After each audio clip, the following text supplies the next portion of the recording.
అందరికి నమస్తే, welcome to TR TV. నేను మీ తిరుపతి. నాతో పాటు సీనియర్ జర్నలిస్ట్ పొలిటికల్ ఎడిటర్ కట్టా కార్తికన్ ఉన్నారు. కార్తికన్నతో మాట్లాడదాం. అన్న నమస్తే. నమస్తే. ఎమ్మెల్సీ కల్వకుంట్ల కవిత వెనకాల ఉన్నటువంటి వ్యక్తి ఎవరు? కవిత ప్రెస్ మీట్ వల్ల హరీష్ రావుకి ఏమైనా డ్యామేజ్ అయ్యేటటువంటి అవకాశం ఉందా? నిజానికి బీఆర్ఎస్ పార్టీ కవితను సస్పెండ్ చేసిన తర్వాత ఒక రోజు లేట్గా ఇవాళ మీడియా ముందుకు వచ్చారు ఆవిడ. ఆవిడ మీడియా ముందుకు వస్తున్నారంటే ఎవరైనా ఏం ఎక్స్పెక్ట్ చేస్తారు? ఆమె తిరుగుబాటుకు ఉన్న కారణాలు ఏంటి? అసలు బీఆర్ఎస్ పార్టీకి ఆమెకి ఎక్కడ చెడింది? కేసీఆర్ కుటుంబంలో ఆమెకి ఎక్కడ గ్యాప్ వచ్చింది? ఆమె రాబోయే కాలంలో రాజకీయ పరిస్థితి ఏ రకంగా ఉంటుంది? ఏదైనా పార్టీలో జాయిన్ అవుతారా, కొత్త పార్టీ పెడతారా? కొత్త పార్టీ పెడితే ఆమె జెండా ఏంటి, ఎజెండా ఏంటి, ఆమె ఏ రకంగా ముందుకెళ్లే అవకాశం ఉందని చెప్తారేమో ఎక్స్పెక్ట్ చేస్తారు. కానీ ఆ ఎక్స్పెక్టేషన్స్ రీచ్ కాలేకపోయారేమో నాకు అనిపించింది. అంటే ఫస్ట్ ప్రెస్ మీటే ఫెయిల్ అయ్యారు అని నాకు అనిపించింది. అంటే దీనికి నేను చెప్పే రీజన్స్ ఏంటంటే, మామూలుగా ఆమె ప్రెస్ మీట్ లో ప్రజలకు సంబంధించిన అంశాలు, వ్యక్తిగత అంశాలు, దీంట్లో ప్రజలకు సంబంధించిన అంశాలు ఏమున్నాయి చెప్పు? అన్ని వ్యక్తిగత అంశాల చుట్టూ జరిగింది. చివరికి ఆమె ప్రెస్ మీట్ మొత్తం చూసిన వాళ్ళకి ఎవరికైనా సరే కుటుంబంలో పంచాయతీ, ఇది పార్టీలో పంచాయతీ, వాళ్ళ కుటుంబంలో పంచాయతీ వల్ల కవిత బయటకు వచ్చినట్టున్నారు అని అర్థం ఎలా వచ్చింది. ఆల్రెడీ రాజకీయ శత్రువులు పట్టేసుకున్నారు దీన్ని. ఇప్పుడు రేవంత్ రెడ్డి గారు స్టేట్మెంట్ ఇచ్చారు, వాళ్ళ కుటుంబంలో పంచాయతీ, వాళ్ళ నాలే తిట్టుకున్నారు, వాళ్ళ నాలే పొడుచుకుంటున్నారు స్టేట్మెంట్ ఇచ్చారు. ఈ స్టేట్మెంట్ రావడానికి అవకాశం ఎవరు ఇచ్చారు? కవితనే ఇచ్చింది. సో తన రాజకీయ భవిష్యత్తుకి తానే గండి దవ్వుకుంది కవిత. నేను కూడా ఫస్ట్ ప్రెస్ మీట్ లోనే ఫెయిల్ అయింతాను. ఇక్కడ చాలా కీలకంగా మనం గమనించాల్సింది ఏంటంటే, ప్రజలకు సంబంధించిన అంశాలు గనక ఆమె ప్రస్తావించి ఉండుంటే, అవును ఏమో బయటికి రావటం మాకు అవసరం, ఏమో మా తరపున పోరాటం చేస్తుంది, బీఆర్ఎస్ పార్టీ మమ్మల్ని పట్టించుకోవట్లేదు కాబట్టి మా తరపున ఏం ఫైట్ చేసిద్ది అని అనిపించుంటే బాగుండేది. ప్రజలకు అనిపించాలి, అవును, అప్పుడు ఏమకి రాజకీయ పరిస్థితి ఉంటుంది. కానీ ఏమకి అలా అనిపించేలా ఏం ప్రెస్ మీట్ లేదు. బీఆర్ఎస్ పార్టీని బీజేపీని విలీనం చేస్తున్నారు, ఇది నచ్చక నేను వచ్చాను అని చెప్పొచ్చు.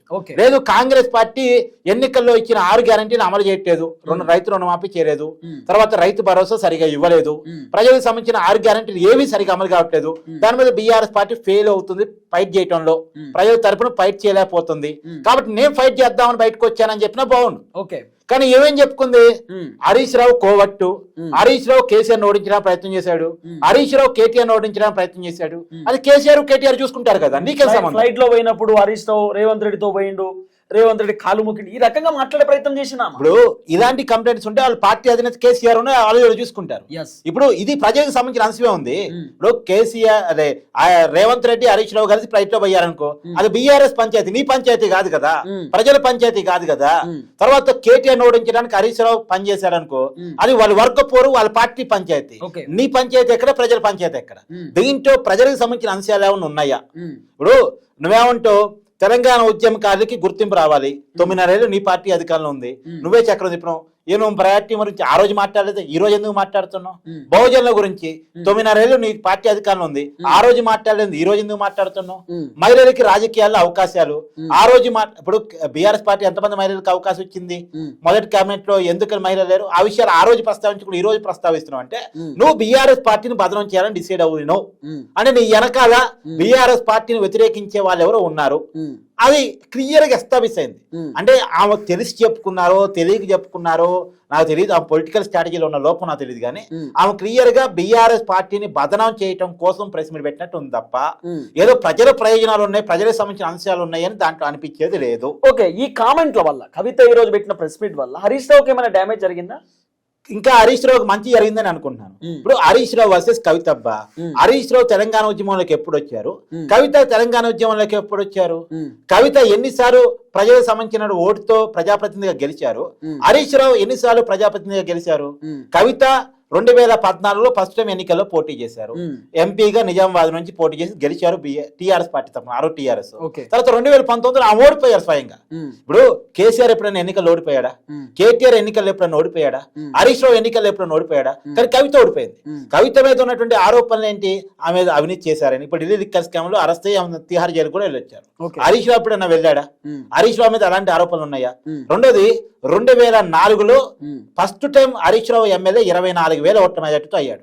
ఆ తర్వాత 2009కి వచ్చేసరికి ఆ మెజార్టీ 93,000 అయింది. 2014కి వచ్చేసరికి ఆ మెజార్టీ 1,20,000 అయింది. 2018కి వచ్చేసరికి ఆ మెజార్టీ 1,23,000 అయింది. తర్వాత మొన్న పార్టీకి ఆ నెగిటివ్ సిచ్యువేషన్ కూడా పార్టీ ఓడిపోయే సిచ్యువేషన్ కూడా 1,20,000 పైగా మెజార్టీతో హరీష్ రావు మెదక్ జిల్లా సిద్దిపేట నుంచి గెలిచారు. దాదాపు బై ఎలక్షన్ తో కలిపితే హరీష్ రావు 7 సార్లు గెలిచారు. ఏమో సింగిల్ టైం ఎంపీ, తర్వాత నామినేటెడ్ పదవులు ఎమ్మెల్సీ తీసుకున్నారు. ఏమో కూడా పార్టీలో అంటే తెలంగాణ ఉద్యమాలు ఉన్నారు కాబట్టి తెలంగాణ జాగృతి తరఫున ఫైట్ చేశారు కాబట్టి బతుకమ్మ బోనాలు పెట్టుకొని ఆ రోజుల్లో తెలంగాణ సాంప్రదాయాలు పెట్టుకొని తెలంగాణ ఉద్యమంలోకి జనాన్ని ఆకర్షించారు, మహిళలను ఆకర్షించారనే ఒక ఉద్దేశంతో ఆమె పార్టీ ప్రయారిటీ ఇచ్చింది, ఎంపీ ఓడిపోయిన ఎమ్మెల్సీ ఇచ్చింది. కానీ హరీష్ రావు అలా కాదు, ప్రజలోటుతో గెలిచారు. ప్రజలోటుతో 7 సార్లు గెలిచినటువంటి వ్యక్తి హరీష్ రావు మీద నిందేస్తే అది తిరిగి ఎవరి మీద పడిద్ది? తన మీద పడిద్ది. అంటే కవిత బాణం గురి తప్పింది. అసలు కవితకి రాజకీయ శత్రువు ఎవరో తెలియదు. ఇప్పుడు కవిత ఎవరైనా రాజకీయాలు క్లిక్ కావాలంటే కొన్ని విషయాల్లో ఉండాలబ్బా. ఒకటి సమయం సందర్భం ఉండాలి. ఇప్పుడు సమయం సందర్భం ఏంటి? కాంగ్రెస్ పార్టీ మీద బీఆర్ఎస్ పార్టీ ఫైట్ చేసి మళ్ళా తెలంగాణకి ఏ హామీ అయితే కాంగ్రెస్ పార్టీ అమలు చేయలేదు ఆ హామీలు అమలు చేసే బాధ్యత బీఆర్ఎస్ పార్టీ తీసుకోవాలి, అధికారంలోకి బీఆర్ఎస్ పార్టీ తీసుకురావాలి. తెలంగాణ సమాజానికి కాంగ్రెస్ పార్టీ అన్యాయం చేస్తుందని బీఆర్ఎస్ పార్టీ భావిస్తుంది కాబట్టి, ఈవెన్ దో కవిత కూడా పైకి ఆ పదాలే చెప్తుంది కాబట్టి కాంగ్రెస్ ప్రభుత్వాన్ని పర్యటానికి బీఆర్ఎస్ పార్టీ ఎన్ని లోపాలు ఉన్నా, ఎన్ని లోపల ఇంటర్నల్ ఇష్యూస్ ఉన్నా వాటన్నిటిని చక్కబెట్టుకుని ముందు కాంగ్రెస్ పార్టీ మీద ఫైట్ చేయాలి. అది కదా. తర్వాత అలాంటి సందర్భంలో ఏం బయటకు వచ్చింది? పార్టీ బాగున్నంత కాలం పార్టీ లోపల ఉంది, పార్టీ కష్టకాలంలో ఉన్నప్పుడు బయటకు వచ్చింది. ఇది సమయం సందర్భం. తర్వాత ఆమె ఏ రాజకీయ నినాదంతో విధానంతో వచ్చింది? ఆమె ఏమంటది? తెలంగాణ ఉద్యమం, బహుజనవాదం, మహిళావాదం, ఈ అంశాల మీద ఇందాక నేను చెప్పినట్టే ఇవాళ ఎందుకు చెప్తున్నావు, నువ్వు ఆ రోజు ఎందుకు చెప్పలేదు? అసలు నీకు జనంలో నువ్వు ఎంతకాలం ఉన్నావు? ఇప్పుడు ఆమె ఉదాహరణ చెప్పింది, ఏదో నెరెల సంఘటన, సిరిసిల్ల నియోజకవర్గంలో కేటీఆర్ సొంత నియోజకవర్గంలో నెరెల సంఘటన జరిగింది. నెరెల సంఘటన జరగటానికి కారణం కేటీఆర్ కాదు, సంతోష్ రావు అని చెప్పేసి అని చెప్పింది. ఒకవేళ నిజంగా సంతోష్ రావే కారణం అనుకో, ఆ రోజు ఆ విషయం మాట్లాడాల్సిందిగా, సంతోష్ రావు నిలదీయాల్సిందిగా. ఇప్పుడు ఈ విషయం కేటీఆర్ తెలియదా, కేసీఆర్ తెలియదా?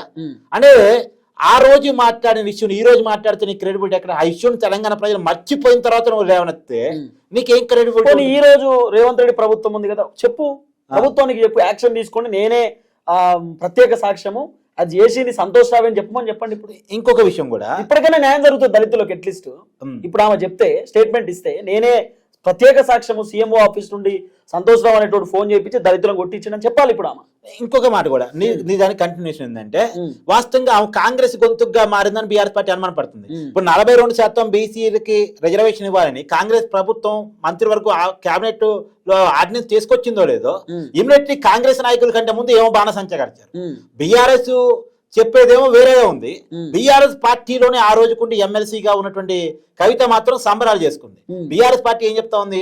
అది ఆర్డినెన్స్ చెల్లుబాటు కాదది, అది గవర్నర్ గారు సంతకం పెట్టాలి, అది కోర్టులో చెల్లుబాటు కావాలి, ఇదేదో నామకే వాస్తును బీసీల కన్నీరు దొరకడానికి తీసుకొస్తున్నారు. అప్పుడు బీసీల కోసం నిజంగా చిత్తశుద్ధి కాంగ్రెస్ ప్రభుత్వానికి లేదు. ఉంటే బిల్లులు ఆమోదించి రాష్ట్రపతి దగ్గర పెండింగ్ ఉంటే ఢిల్లీలో ఫైట్ ఎందుకు చేయట్లేదు, పార్లమెంట్ లో ఫైట్ ఎందుకు చేయట్లేదు అని బీఆర్ఎస్ పార్టీ నిలదీస్తా ఉంది. ఈవెన్ దో విద్యా వైద్యంలో 42% ఎందుకు ఇవ్వాలని ఆర్డినెన్స్ చేయలేదు అని అడుగుతా ఉంది. తర్వాత నీ మంత్రివర్గంలో 42% ఎందుకు లేరు, ఎమ్మెల్యేలో ఎందుకు లేరు, ఎంపీలో ఎందుకు లేరు అడుగుతా ఉంది. ఈ విషయాలు ఏవి కవిత ప్రస్తావించకపోగా బీఆర్ఎస్ వాళ్ళకి మైండ్ లేదు, 42% రిజర్వేషన్ ఆర్డినెన్స్ కరెక్టే అని కవిత కాంగ్రెస్ పార్టీ తరఫున ఒకరి తాపురుచుకొని కాంగ్రెస్ పార్టీ అధికార ప్రతినిధిలాగా మాట్లాడుతూ ఉంది. అంటే కాంగ్రెస్ గొంతులాగా మాట్లాడుతూ ఉంది. అంటే ఆమె హిడెన్ ఏజెండా అర్థమైపోయింది కదా నీకు ఇక్కడ. అంటే ఆమె వెనకాల రేవంత్ రెడ్డి మాట్లాడిస్తున్నాడా? ఇంకొక మాట ఏంటంటే, రాబోతున్నటువంటి వినికిడి వినపడుతుంది ఏంటంటే, పొంగులేటి శ్రీనివాసరెడ్డి ఏదైతే కేసీఆర్ కుటుంబం మీద ఆ పార్టీని వదిలేసిపోయి వాళ్ళ కుటుంబం మీద సపలాలు వదిలాడో, ఇవాళ కాంగ్రెస్ పార్టీకి ప్రముఖ ఫండింగ్ వ్యక్తిగా ఉన్నారు, కీలకమైన మంత్రి, రెవెన్యూ శాఖ మంత్రిగా ఉన్నారు పొంగులేటి శ్రీనివాసరెడ్డి, కల్వకుంట్ల కవిత వెనకాల ఉన్నారు. మొత్తం ఈ డైరెక్షన్ అంతా రేవంత్ రెడ్డి డైరెక్షన్ జరుగుతుంది అనేది ఇప్పుడు బీఆర్ఎస్ పార్టీ ప్రధానంగా అనుమానిస్తున్నటువంటి విషయం. కవిత వెనకాల రేవంత్ రెడ్డి ఇప్పుడు హస్తం ఉండొచ్చు. ఇంకొక విషయం, ఈ అనుమానం నిజమా కాదు ఒకసారి చెక్ చేసుకుందాం. ఇప్పుడు నువ్వు బయటకు వచ్చావు, నీ రాజకీయ శత్రువు ఎవరు ఉండాలి? రాజకీయ శత్రువు ఇప్పుడు నువ్వు బహుజనులకి అవకాశాలు దక్కాలి, తెలంగాణ ఉద్యమకారులకి గుర్తింపు దక్కాలి, మహిళలకి రాజకీయాల్లో అవకాశాలు దక్కాలి. ఇప్పుడు బహుజనులకి గుర్తింపు ఎవరు ఇవ్వాలి? అధికారంలో ఉంది ఎవరు? కాంగ్రెస్ పార్టీ. నీ ఫైట్ ఎవరి మీద ఉండాలి? కాంగ్రెస్ పార్టీ మీద ఉండాలి. తెలంగాణ ఉద్యమకారులకి గుర్తింపు కావాలి, ఎవరు ఇవ్వాలి? ఇప్పుడు తెలంగాణ ప్రభుత్వంలో అధికారంలో ఎవరు ఉన్నారు? ముఖ్యమంత్రి ఎవరు ఉన్నారు? రేవంత్ రెడ్డి ఉన్నారు. రేవంత్ రెడ్డి ఇవ్వాలి. తర్వాత మహిళలకి రాజకీయాల అవకాశాలు, ప్రభుత్వ పదవుల అవకాశాలు ఇప్పుడున్న కాంగ్రెస్ ప్రభుత్వం ఇవ్వాలి. నీ శత్రువు కాంగ్రెస్ పార్టీ కావాలా, నీ శత్రువు హరీష్ రావు కావాలా అని నీ శత్రువు ఎవరో డిసైడ్ చేసుకోవడంలోనే నీ హిడెన్ కనపడుతుంది. అంటే ఇంకో విషయం ఏంటంటే, హరీష్ రావు నామ టార్గెట్ చేసేసరికి బీఆర్ఎస్ పార్టీ వాళ్ళందరూ ఏమనుకుంటారట అంటే, బేసిక్ గా జనాలు కూడా అనుకునే రియాక్షన్ ఏంటంటే, కేటీఆర్ కంటే హరీష్ రావే బలంగా ఉండడేమో బీఆర్ఎస్ లో, అందుకే హరీష్ రావు టార్గెట్ చేస్తుంది కవిత అనే ఒక ఆరోపణ కూడా ఆయన నా తెలియక అడుగుతా తిరుపతి. ఉమ్. మొన్న కాళేశ్వరం స్కామ్ విషయంలో కూడా ఉమ్. కాళేశ్వరం స్కామ్ జరిగింది కానీ కేసీఆర్ తెలియదు, హరీష్ రావు సంతోష్ రావు చేశారు, ఉమ్. వాళ్ళ వల్ల కేసీఆర్ మార్చి వచ్చిందని చెప్పింది. ఉమ్. నిజానికి కాళేశ్వరం స్కామే జరగలేదని బీఆర్ఎస్ పార్టీ చెప్పుకుంటారు. పాపం హరీష్ రావు బాగా ఫైట్ చేసిండు అసెంబ్లీలో. ఫైట్ చేసిండు. ఉమ్. ఇప్పుడు ఒక రకంగా కేసీఆర్ జరిగిందే అని ఏమో చెప్తూ అది కేసీఆర్ జరగదు అంటే ప్రజలు నమ్ముతారా? ఉమ్. కేసీఆర్ అవును అమ్మాయి కూడా ఏమి తెలియని వాడా, ఉమ్. డమ్మీ సీఎం కాదు కదా. కేసీఆర్ చాలా తెలివైనోడు, రాజకీయ వ్యూహాలు ఉన్నోడు ఉమ్. అని మళ్ళీ నువ్వే చెప్తావు. ఓకే. అన్ని వ్యూహాలు తెలిసినోడికి హరీష్ రావు చేసే కుంభకోణం తెలియదా? ఉమ్. తెలిస్తే ఊకుంటాడా? పార్టీని సస్పెండ్ చేయడా? ఓకే.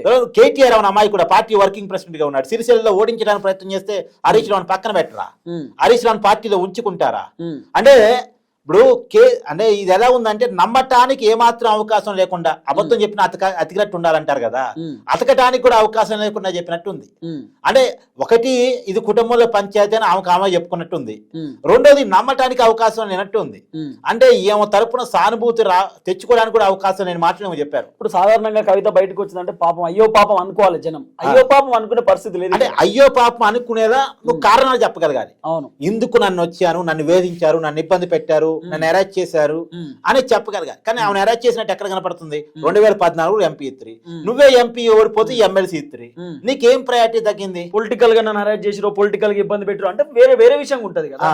రెండోది బహుజనులు, తెలంగాణ వాదులకు అవకాశాలు, మైనారిటీ రాజకీయాల అవకాశాలు అంటే అవి నువ్వు అధికారంలో ఉన్నప్పుడు మాట్లాడాల్సిన మాటలు, లేదు ఇప్పుడు అధికారంలో ఉన్న వాళ్ళ మీద మాట్లాడాల్సిన మాటలు. ఇప్పుడు అధికారంలో ఉన్న వాళ్ళనే వెనకేసుకొస్తుంటవి, తర్వాత అధికారంలో ఉన్నప్పుడే మాట్లాడకపోతేవి.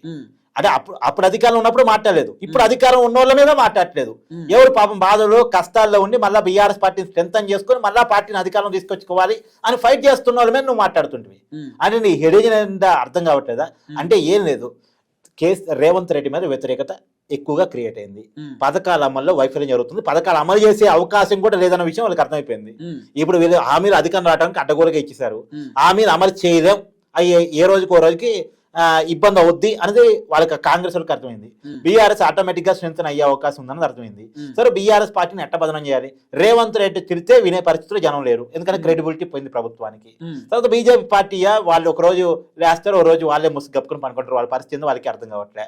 సో ఇప్పుడు కేసీఆర్ ని ఎలా ఓడించాలి, ఎలా బీఆర్ఎస్ అధికారం రాకుండా చేయాలి అంటే ఏకైక ఆయుధం బీఆర్ఎస్ పార్టీలో చీలిక, లేదా కేసీఆర్ కుటుంబంలో చీలిక. ఇప్పుడు కేసీఆర్ రేవంత్ రెడ్డి తిడితే నమ్మరు కాబట్టి, బీజేపీ తిడితే వినరు కాబట్టి, వాళ్ళ కేసీఆర్ కుటుంబం నుంచి తిడితే ఎలా ఉంటది అనే దానికోసం ప్రయత్నం చేస్తున్నారేమో నాకు అనిపిస్తుంది. ఓకే. దానికోసం రేవంత్ రెడ్డి, పొంగులేటి శ్రీనివాసరెడ్డి కలిసి వేసిన ఎత్తుగడలో భాగంగా కల్వకుంట్ల కవిత పనిచేస్తున్నారేమో అనే ఒక అనుమానం, చర్చ మాత్రం ఉంది. ఓకే. ఓవరాల్ గా అయితే ఎమ్మెల్సీ కల్వకుంట్ల కవిత వెనకాల రేవంత్ రెడ్డి హస్తం ఉండొచ్చు, ఉండటానికి అవకాశం ఉంది. నిజానికి ఉండలేదు అని అనిపించుకోవాల్సిన అవసరం కూడా ఆమె మీద ఉంది. ఆమె ఎవరి మీద ఫైట్, అప్పుడు రాజకీయ శత్రు ఎవరు? కవిత సీరియస్ గా స్ట్రైట్ గా చెప్పాలి.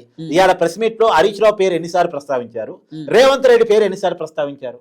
హరీష్ రావుని ఎంత టార్గెట్ చేశారు, రేవంత్ రెడ్డిని ఎంత టార్గెట్ చేశారు? టార్గెట్ చేయాల్సింది ఎవరిని, టార్గెట్ చేసింది ఎవరిని? అంటే నీ రాజకీయ ఉద్దేశం అర్థం కావట్లేదా? ఓకే.